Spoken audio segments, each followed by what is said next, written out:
Never just pass on it and not respond. I'm getting other deals from other wholesalers and somewhat from agents. Most of them is garbage. That's completely normal. So when I see a deal is garbage, do I still go and give my number and give an explanation to them, or just pass on it? No. So are we talking garbage from a wholesaler? Yeah. Never just pass on it and not respond. Here's what's happening.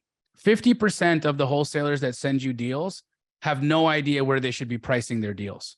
And so they see these posts on Facebook where somebody makes 70,000, 100,000, 50,000 on a deal, and they have no idea what stuff's worth. So they just decide, hey, I'm going to add 50 grand onto this contract and see what happens.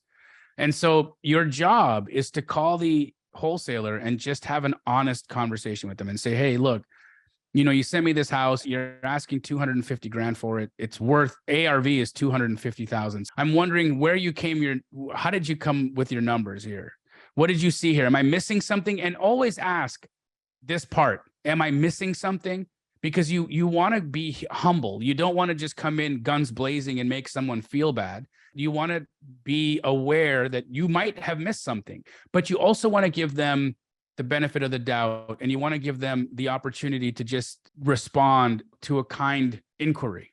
Now, they'll say, oftentimes what happens, they'll say, yeah, well, I don't know. Hey guys, don't forget to subscribe. And here's a quick word from our sponsor. Hey handsome, this video is brought to you by Keegley Franchise. If you want to have a wholesale business that's as awesome as mine, because it kind of is mine, but it'll be yours, what you want to do is click on the link in the description and figure out how you can have a conversation with somebody on my team and become a Keegley Franchise. Now stop watching me over here and watch me over there, Bear. I don't know where I came up with that, or they'll give you comps that are way off, in another subdivision, or just not at all usable, right? And that's when you can coach them and say, okay, well, this is the reason why this comp doesn't work. And this one here is also not usable for whatever reason.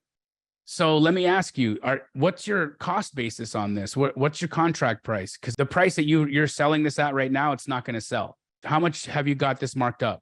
Most of the time, they'll just tell you where they are. And then you can decide based on their cost if you can make a deal out of it.